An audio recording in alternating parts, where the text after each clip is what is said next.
Nathan, ask me how it all worked out. Louise, how did it all work out?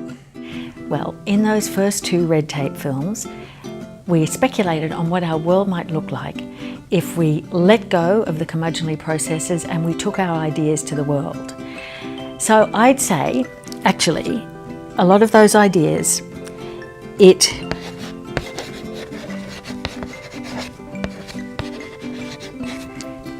our ambitions pretty well all came true, or as we bureaucrats say, they're in the process of coming true. So I suggest that you sit down with your popcorn and you enjoy the company of your redoubtable and inventive colleagues for the next 11 or so minutes, starting with the top one. Why does this stuff matter? It matters hugely, Louise. It matters to all of us, wherever we work, overseas or in Canberra, whether we're LES or A-based.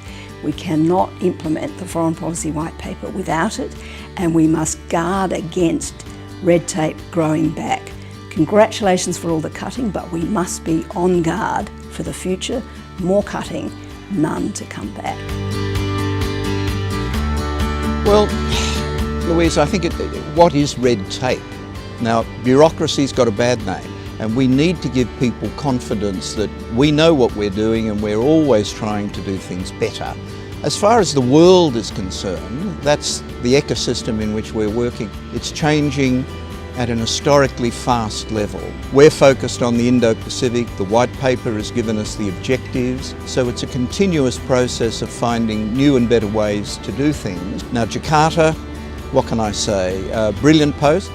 We are the largest post in the world. Under the new hub and spoke system, of course, we look after 4 posts, making in particular the absolute top use of all the electronic choices we can now make. Done. You can go. All right, perfect, terrific.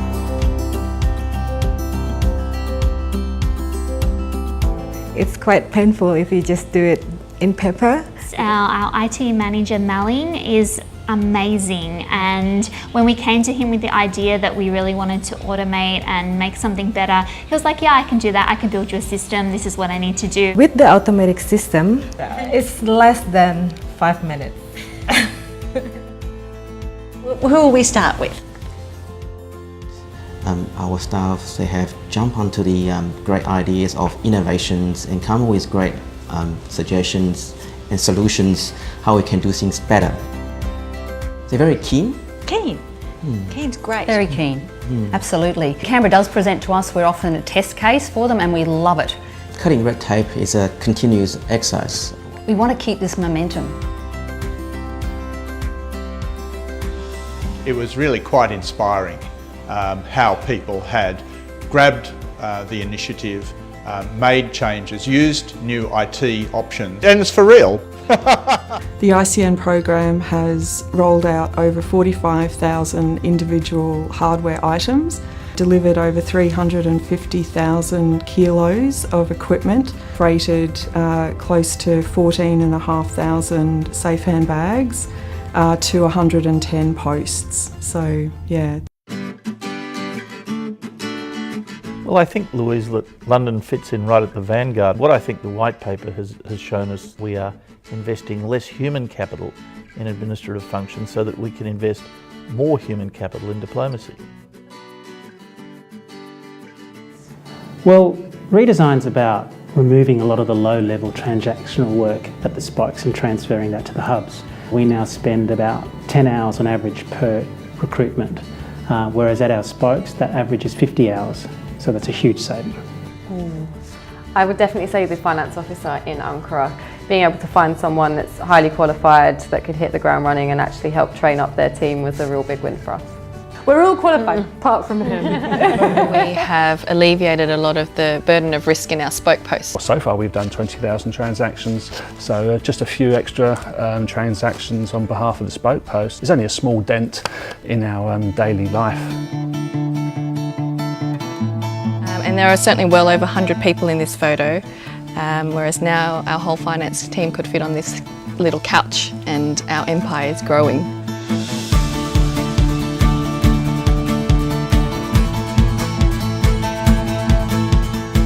As a small post. It was just so critical for us to get rid of process that was not adding value. We've got 3 countries to look after, 5 if you count Greenland and the Faroe Islands. If this is all about modernisation, it's not modern to have the ambassador locked away. It's a big job and we want to be out doing interesting things. At start, we don't know where this redesign is heading, no one knows. Once we implement it, now it's working very well. A lot of that back-end work is removed from our patch and carried out by London, and that's freed me up to be able to represent Mary Ellen at events where the royal family is present, including Crown Princess Mary. Hi there. The thing that is good from redesign and the cutting of red tape is really only affected 2 or 3 officers. It's actually passed on benefits to more than those officers. John, do you have any advice for Canberra and new spokes? Be honest about the failures and the challenges. Posts are being listened to. Have you been able to make use of this redesigned red tape free time to get some inventive public diplomacy outcomes? We did, most recently because of Eurovision, which presents its own kind of quirky opportunities anyway.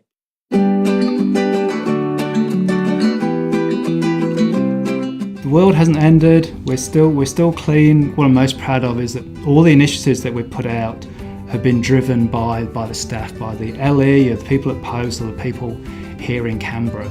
We've saved across the network 67,000 hours a year, and that's just from doing the basics.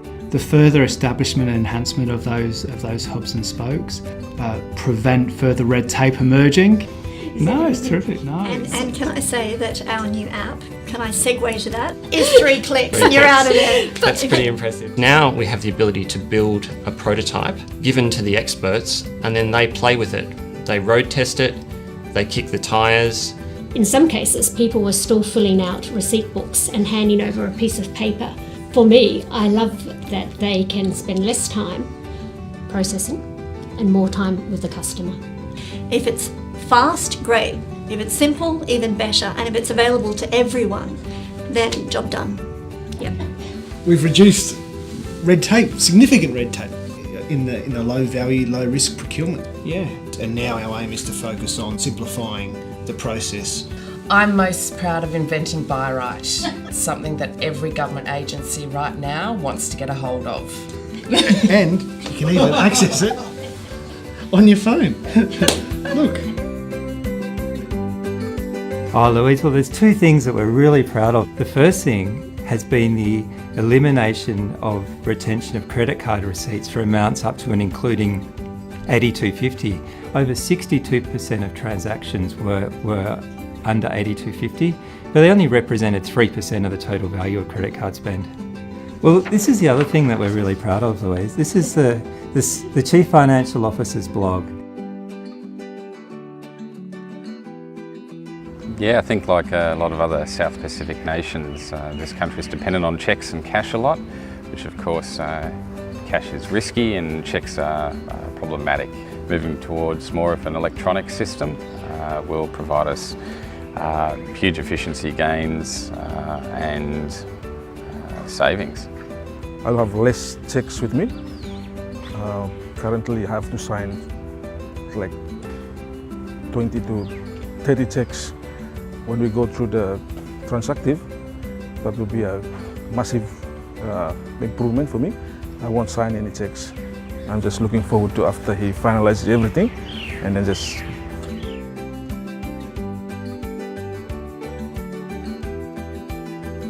over $100,000 per annum. I think it will help.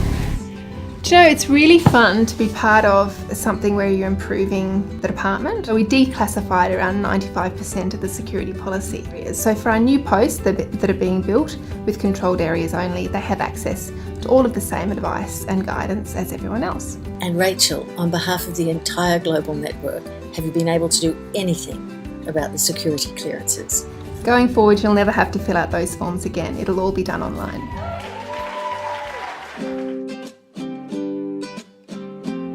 Well, I think the Diplomatic Academy is the ultimate exercise in disrupting the way we've operated in the past. We have turned everything on its head. Anyone at any level in their career can think about where they want to be in the future and what skills they want to have.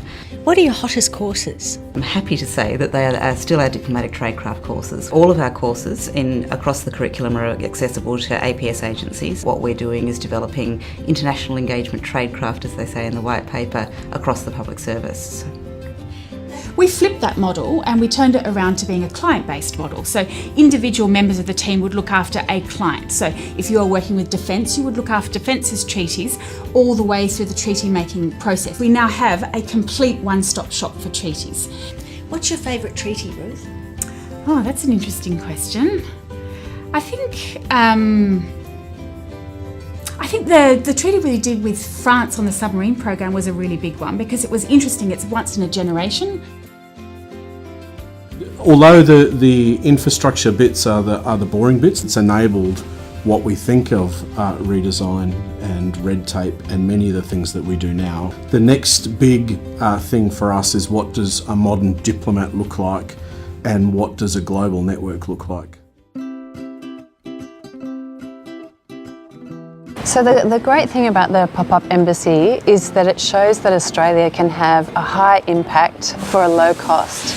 The pop-up embassy has a sharp foreign policy focus, but it's built on the results of the red tape review and the outcomes of the redesign team. We can show that we can do it stylishly, but still do it on the smell of an oily rag.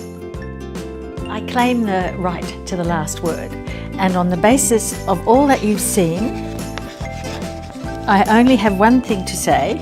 Let's hope I can spell it properly, and that is congratulations.